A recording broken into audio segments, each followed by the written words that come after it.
ایک ریاست میں ایک بوڑھے شخص کو روٹی چوری کرتے پکڑا گیا۔ علاقے کے کچھ لوگ اسے پکڑ کر وقت کے قاضی کے پاس لے گئے۔ قاضی نے بوڑھے بابا سے کافی سوالات کیے، لیکن بابا نے کوئی جواب نہیں دیا۔ آخر قاضی نے فیصلہ یوں سنایا: بابا جی روٹی چوری کرنے کے جرم میں 1 درہم تندور کے مالک کو بطور جرمانہ ادا کرے گا۔ یہ سنتے ہی لوگوں نے فاتحانہ نعرے لگانے شروع کیے۔ قاضی صاحب نے کہا کہ ٹھہرو، ابھی فیصلہ کی دوسری قسط باقی ہے۔ سب لوگ سمجھے کہ اب شاید بابا کو قید کی سزا بھی ہوگی، لیکن قاضی کے فیصلہ نے سب کو حیرت میں ڈال دیا۔ قاضی نے گرجدار آواز میں فیصلہ سنایا کہ جتنے لوگ بابا جی کو پکڑ کر لائے ہیں وہ سب، اور جو لوگ بابا جی کے گھر کے آس پاس 3 گلیوں میں رہتے ہیں وہ سب، ہر ماہ کی پہلی تاریخ کو 50 درہم بابا جی کو بطور جرمانہ ادا کریں گے۔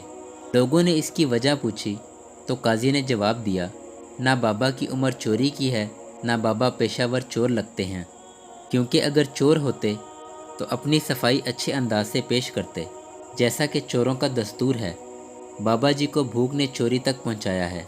اس کا سب سے بڑا سبب بابا کے پڑوسی ہیں، جنہوں نے کبھی بابا کی خبر نہ لی، اس لیے بابا جی ایک روٹی کے چور ہیں، جبکہ بابا جی کا پورا محلہ انسانیت کا چور ہے۔ جو سزا میں نے سنائی ہے حقیقت میں تمہارا فریضہ تھا جو تم ادا نہ کر سکے، اس لیے اس کو جرم کا نام دیا گیا۔